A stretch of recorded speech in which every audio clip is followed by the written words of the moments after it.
Yohanes 10 ini menceritakan Yesus sebagai gembala yang baik, dan di ayat 27 dan 28 ya. Ini beberapa kali ya kita bahas. Domba-dombaku mendengarkan suaraku dan aku mengenal mereka dan mereka mengikut aku. Dan aku memberikan hidup yang kekal kepada mereka dan mereka pasti tidak akan binasa sampai selama-lamanya dan seorang pun tidak akan merebut mereka dari tanganku. Ini satu jaminan keamanan yang luar biasa ya, bahwa seorang pun tidak akan bisa merebut kita sebagai domba-dombanya Yesus dari tangan dia ya. Tapi tentunya ada bagian yang perlu kita kerjakan ya. Ada kehendak bebas yang itu tergantung kepada kita. Nah, lalu dikatakan di sini, domba-dombaku mendengarkan suaraku ya, artinya memperhatikan, menyimak ya, listen. Dan kemudian Tuhan ini mengenal kita sebagai domba-dombanya, lalu kita sebagai domba-dombanya tidak hanya mendengar, menyimak, tapi mengikut ya, mengikuti Tuhan. Nah, itu yang merupakan tindakan nyata dari firman yang kita dengar ya, yang kita lakukan, kita terapkan. Nah, kemudian dikatakan bahwa Tuhan memberikan hidup yang kekal kepada kita dan kita pasti tidak akan binasa sampai selama-lamanya dan tidak ada seorang pun yang bisa merebut kita dari tangan Tuhan. Ada seorang teman ngirimkan satu klip tentang perbedaan domba dengan kambing. Ini baik sekali ya. Coba kita simak sebentar ya apa yang disampaikan dari klip ini. Are troublemakers. They never listen to the shepherd, never recognize his voice, never follow him. So hard to control over them. On the other hand, sheep are very obedient. They can recognize the voice of the shepherd and follow him. That's why in the book of John, Jesus said, I am the good shepherd. I know my sheep know me. They hear my voice and they follow after me. He said nothing about goats, right? Yeah. You know, goats have hair and sheep have wool. We don't need the hair. We might need it once in 2 or 3 years to make tents and carpets. But wool, we need it every year. That's why when the season of shearing wool comes, the shepherd needs to separate sheep to one side and goats to other side. Then he shears only the sheep because he needs the wool. This separation is also mentioned in the book of Matthew. Jesus says, at the end of the days, when the Son of Man will come back with all of his glory, he's going to separate the righteous from the non-righteous, like the shepherd separates his sheep from his goats. The sheep are the righteous side, the goats are the non-righteous side. Are you on the righteous side, on the sheep side? Who's on the sheep side? Amen. Amen. Glory. Ya, jadi kita lihat ya, domba itu penurut. Ya, dia mendengar suara gembalanya, dia kenali suara gembalanya, lalu dia mengikuti. Ya, gembalanya berjalan kemana, domba itu mengikuti. Dan memang domba itu tidak punya pertahanan diri yang cukup. Dia nyaris tidak bisa berbuat apa-apa kecuali menggantungkan hidupnya pada gembala yang memimpinnya. Jadi dia ikutin saja ya, gembalanya jalan kemana, dia kenalin suaranya, dia ikutin saja. Tapi mungkin kan ada 1-2 domba yang nakal ya. Kalau kita ingat Tuhan Yesus menceritakan cerita tentang seorang gembala dengan 100 ekor domba, lalu yang satu hilang, dan dikatakan bahwa gembala itu ya meninggalkan 99 ekor, lalu dia cari 1 ekor yang tersesat itu. Lalu setelah ketemu ya digendong dibawa pulang ya untuk dirawat ya. Mungkin gambarannya macam-macam ya. Sampai ada lagunya, waktu saya masih TK itu ada lagunya ya. Domba kecil yang hilang di atas gunung. Lalu datanglah gembala, angkat domba kecil ya. Kalau dikatakan kita ini seperti domba ya, maka memang kita ini tidak punya kekuatan apa-apa ya, kecuali kita nempel sama Tuhan, kita mendengarkan suara Dia. Itu sebabnya kita perlu membangun habit untuk selalu bergantung kepada Tuhan, membangun hubungan dengan Dia. Pagi-pagi kita memuji, menyembah, lalu kita merenungkan firman, kita mau dengar Dia menyampaikan apa kepada kita. Kita menyimak ya, karena waktu kita ikuti tuntunan Dia itu yang paling aman ya. Kadang-kadang kalau kita rasanya sudah pengalaman, bisa juga kita terjebak ya. Kita nggak tanya Tuhan lebih detail, lalu Tuhan tetap mengasihi kita, cuma karena kita nggak cukup peka, jadi ada kecolongan ya, ada hal-hal yang harusnya nggak perlu terjadi, tapi kita alami. Tapi tetap Tuhan bisa membuat itu menjadi baik. Hanya saja ya kita ada kerugian waktu ya. Itu sebabnya kita perlu senantiasa memelihara telinga rohani yang bisa menangkap suaranya. Nah, di Yesaya pasal 30 ada beberapa ayat yang saya pernah dengar beberapa hamba Tuhan sampaikan dan ini sangat menjadi berkat ya. Saya bacakannya ayat 20. Dan walaupun Tuhan memberi kamu roti dan air serba sedikit, namun pengajarmu tidak akan menyembunyikan diri lagi, tetapi matamu akan terus melihat Dia. Dan telingamu akan mendengar perkataan ini dari belakangmu. Inilah jalan, berjalanlah mengikutinya, entah kamu menganan atau mengiri. Ayat 22, engkau akan menganggap najis patung-patungmu yang disalut dengan perak, atau yang dilapis dengan emas. Engkau akan membuangnya seperti kain cemar sambil berkata kepadanya keluar.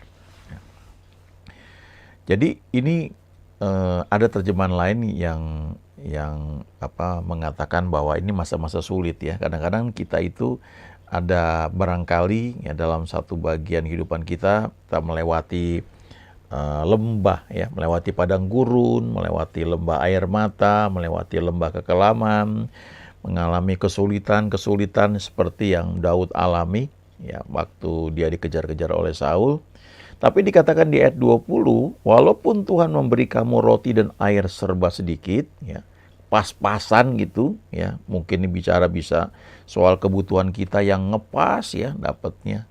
Tapi yang penting adalah dikatakan begini, pengajarmu tidak akan menyembunyikan diri lagi, tetapi matamu akan terus melihat Dia.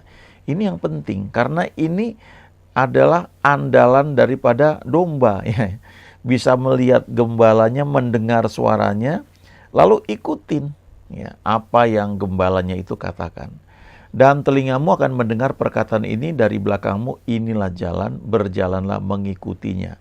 Entah kamu menganan atau mengiri.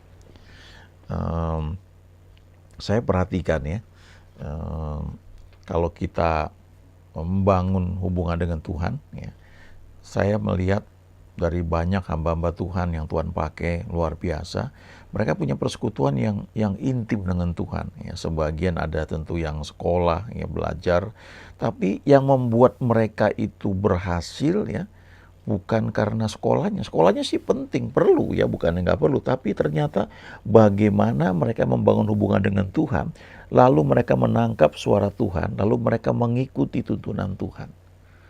Dan ketika Tuhan berbicara, ya ada istilahnya rema ya, dia berbicara secara pribadi, lalu kita mengikuti suaranya itu, tuntunannya, maka hal-hal yang tidak masuk akal, yang spektakuler tuh bisa terjadi.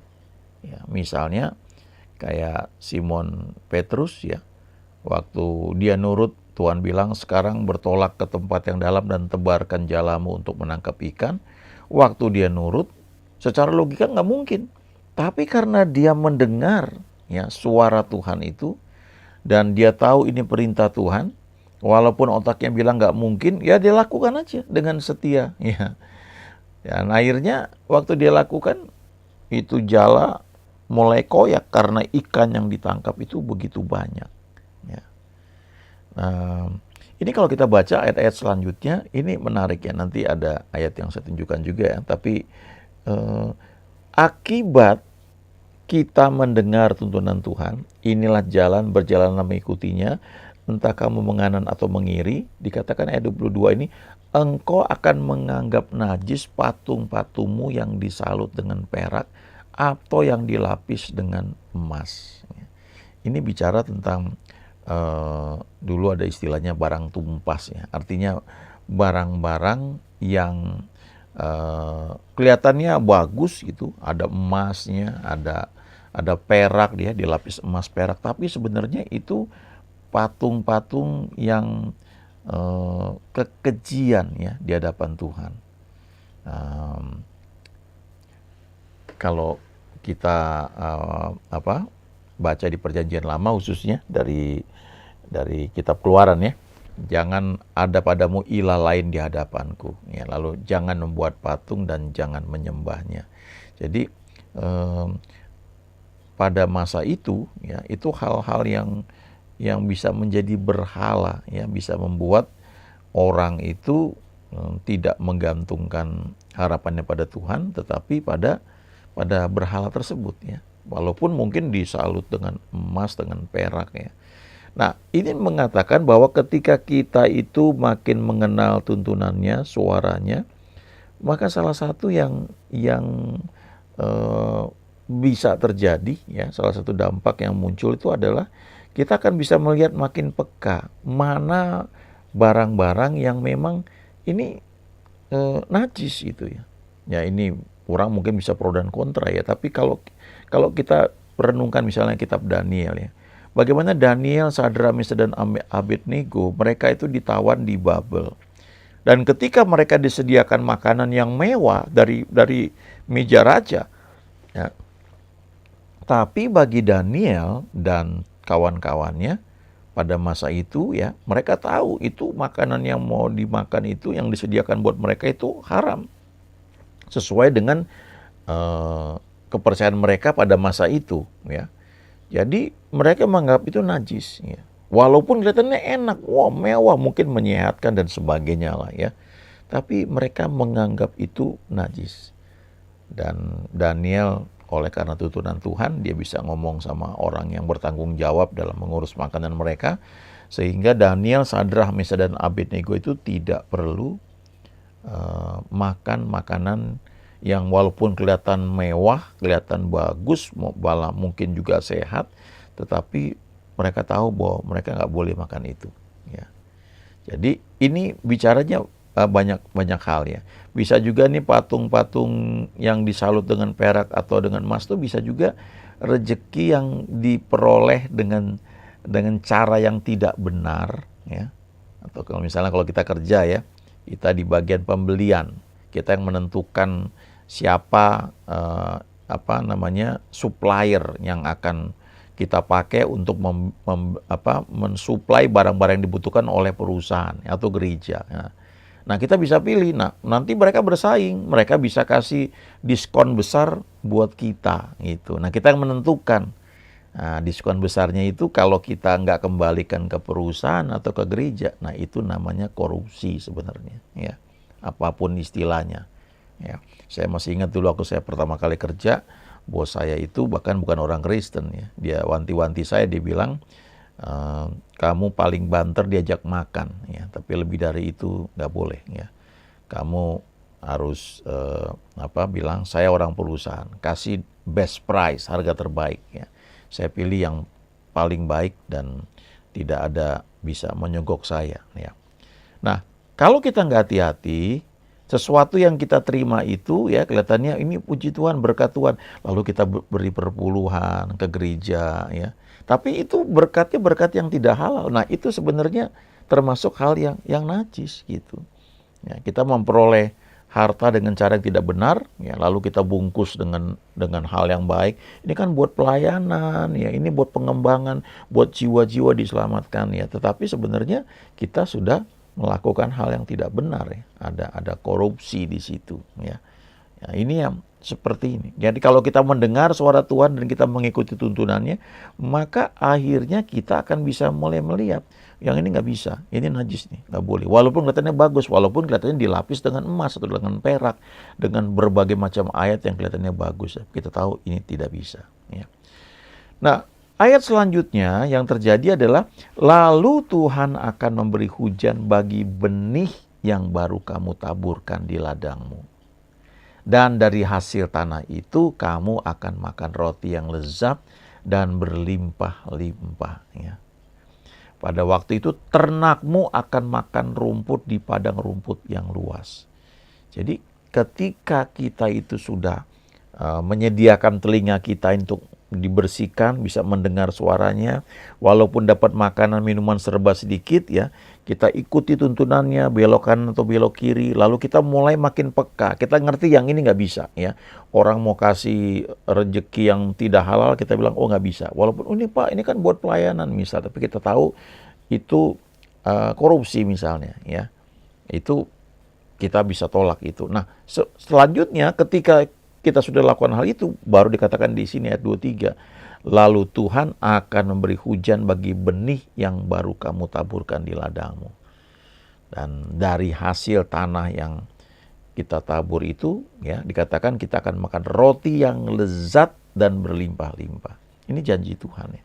Dan tidak hanya itu, pada waktu itu ternakmu akan makan rumput di padang rumput yang luas. Nanti kalau baca lebih lanjut lagi ya, lembu sapimu akan makan makanan yang sedap, campuran yang sedap, sudah ditampi dan diayak.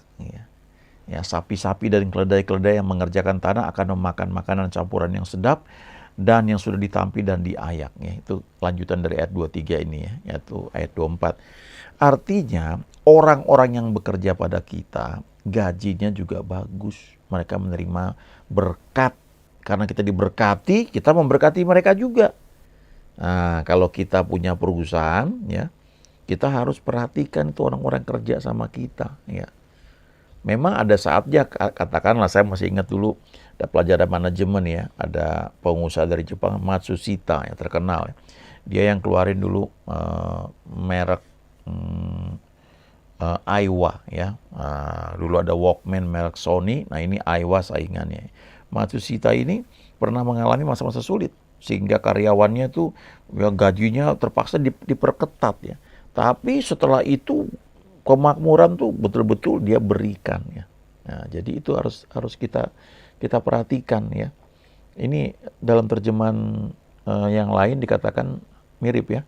Walaupun ia memberi kepadamu roti kesengsaraan dan air penderitaan, ia akan menyertai kamu dan mengajar kamu. Dengan matamu sendiri kamu akan melihat pengajarmu. Dan bila kamu berjalan, kamu akan mendengar suara di belakangmu yang berkata, inilah jalannya, ikutilah jalan ini. Demikian juga bila kamu harus ke kanan atau ke kiri. Selanjutnya waktu kita nurut, kita akan bisa melihat yang mana yang najis, yang mana enggak ya. Lalu Tuhan memberkati apa yang kita kerjakan, yang kita tabur itu akan berbuah. Lalu kita makan makanan yang lezat dan berlimpah-limpah. Lalu orang-orang yang bekerja pada kita juga menikmati yang terbaik ya. Ada gaji, kita perusahaan untung, kita kasih bonus juga ya. Jangan pelit itu ya. Di gereja juga begitu sebenarnya ya. Ya, kita belajar memberkati orang-orang yang memang Tuhan pakai ya. Jadi artinya firman ini digenapi ya. Kita punya asisten rumah tangga misalnya ya. Kita berikan yang pantas, layak ya, jangan pelit-pelit gitu. Kita diberkati terus kita nyekek orang lain, nggak seperti itu ya. Kalau kita mempekerjakan orang lain ya kita standarnya orang sekian ya. Tapi ya kita kasih tambahan, kasih bonus ya, kasih sesuatu yang bisa baik tanpa menghambur-hamburkan uang tentunya ya. Kalau di perusahaan ada pertanggungjawabannya, ya di gereja, di pelayanan juga ada pertanggungjawabannya kepada Tuhan khususnya. Itu sangat-sangat penting ya. Jadi kalau kita lakukan hal itu ya, walaupun kita ada masanya mungkin lewat padang gurun ya, serba ngepas ya, lalu lewat mungkin lembah air mata atau lewat lembah kekelaman, pada akhirnya kita akan melihat bahwa Tuhan itu baik. Kita bisa bersorak, yes ya, Tuhan luar biasa. Bahkan sebelum kita mengalaminya secara kasat mata, kita sudah bisa melihat dalam roh, dalam iman. Kita percaya, yes, Tuhanku baik, selalu baik. Dia Tuhan yang dahsyat. God is good all the time. Ya. Haleluya. Amin.